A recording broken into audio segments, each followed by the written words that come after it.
بسم الله الرحمن الرحيم، والصلاة والسلام على أشرف المرسلين، بناتي الفضيات الصالحات وأبنائي الكرام، أحييكم جميعا وأهنئكم بعيد المرأة. السلام عليكم ورحمة الله وبركاته. أنا مثلكم أشعر بالاعتزاز بما تنجزه المرأة التونسية، مش من توا وإنما من قديم. نحن الرجال مدينون للنساء، مدينون لأمهاتنا باش وصلونا وقراونا، وإلا تونس من لم تكن شيئا لولا جهود أمهاتنا اللي تعبوا وشقاوا وسهروا باش يعلموا أولادهم ويعلموا بناتهم.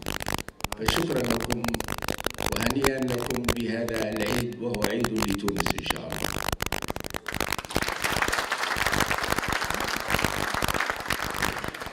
مش نتحدث على تكريم الإسلام للمرأة، لأنكم تعرفوا جميعا النبي صلى الله عليه وسلم في حجة الوداع وهو يودع الأمة باش كان مهموم بالنساء، كان يقول أوصيكم بالنساء خيرا. تعرفوا هذا كله، من هو يودع القائد يودع عمته كان مشغول. وعلاش كان مشغول بالمرأة؟ رغم اللي هو عمل كل جهده، رسالته منعت وأد النساء وكنا يؤدن أحياء لا للجريمة، وإذا الموءودة سئلت بأي ذنب قتلت ذنبه أنه أنثى، ما عملت شيء، يعني قضاء على الوأد وقضاء على بيع، على أن المرأة كانت تورث كما يورث المتاع، قضاء على كل ذلك وسوى بين الرجال والنساء. وبلغ الأمر إلى حتى أن يقول ما أكرمهن إلا كريم وما أهنهن إلا لئيم. والنبي صلى الله عليه وسلم تعجب كيف أن الإنسان يضرب زوجته بالليل ويعاشرها بعد ذلك، ما عندهم ذوق معناه. فالنبي صلى الله عليه وسلم لم يعرف عنه أنه مد يده على امرأة قط، ولذلك كان رحيما بالنساء. وكان أهم ما يحب في دنياه، قال حبب إلي من دنياكم ثلاث: المرأة والطيب والنساء، وجعلت قرة عيني، قالوا جعلت قرة عيني في الصلاة. حبب إلي من دنياكم ثلاث: ايش؟ الطيب والنساء والصلاة، وجعلت قرة عيني في الصلاة. نحن الذين نرث هذا الدين، أبناء هذا الدين، أولى باش ما يعلموناش في العالم، ما يعلموناش حقوق المرأة، لأنه هذا منصوص عليه في ديننا. نتعبد الله سبحانه وتعالى باحترام المرأة، وقال النساء شقائق. ايش معناها شقائق؟ معناها مساويات لهم في القيمة والقدر والحقوق والواجبات. النساء شقائق الرجال. معناها هل مجتمعاتنا كلها مطبقة هذا ولا مش مطبقة؟ لا، مش مطبقة. كما برشا أشياء كثير من جوانب الإسلام وشرائعه مش مطبقة، بما في ذلك هذا. ولذلك نحتاج إلى إصلاح. مكانة المرأة، مكانة الأسرة، هذه تحتاج إلى إصلاح. اليوم ثابت بأنه نسبة البطالة في النساء قد الرجال ولا أقل ولا أكثر، هي الضعف دوب.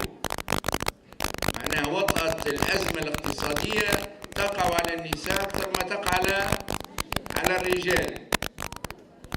وبطبيعة الحال مناطق مش متشابهة، وقت نمشوا المناطق الداخلية نلقاو الأزمة تزيد، نلقاو الظلم يتسلط على المرأة أكثر من يتسلط على الرجال.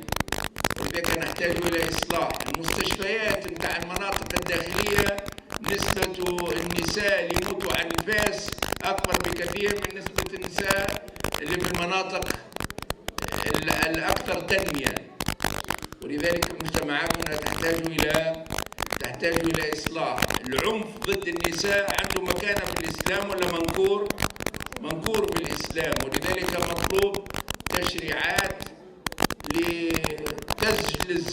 لزجر هذه الآفة. الناس اللي ما يخافوش ربي يلزمهم يخافوا القانون، اللي ما يخافش ربي لازم يردع بالقانون. ودستورنا هذه الثورة بعد من أبعاد ثورتنا هو استعادة المرأة لحقوقها، لأن المرأة شاركت في الثورة ونشأت الثائرين، والدستور اعترف بحقوق المرأة واعترف مناصفة المرأة في كل المؤسسات الدستورية وكل المؤسسات المنتخبة. اعترف الدستور بالمناصفة. حركة النهضة ما تأخرتش عن هذا، بل كانت في المقدمة، وكان دور المرأة في المجلس التأسيسي دورها في سن الدستور دور مقدر ومشرف.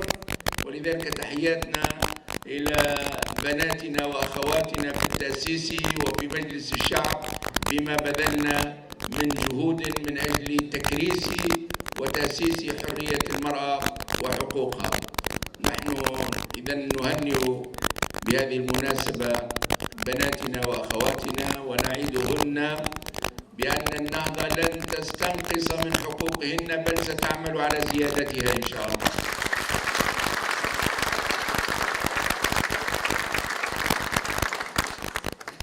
الإسلام لا يجد خيرا إلا حفظه وعمل على تنميته وتزكيته. ولذلك حقوق المرأة جزء من الدستور، حقوق المرأة جزء من الإسلام، جزء من ديننا، جزء من تونستنا وثقافتنا التونسية. نحن ملتزمون بهذه الثقافة، ملتزمون بهذه القوانين وبهذه الشرائع، وسنعمل على زيادتها وتحسينها وترقيتها وتحرير قوانيننا وعاداتنا وثقافتنا من كل ما يمس بحقوق المرأة وبمكانتها في المجتمع. التحية لكن والتقدير والتكريم لكن والرحمة على شهداء تونس. والسلام عليكم ورحمة الله وبركاته.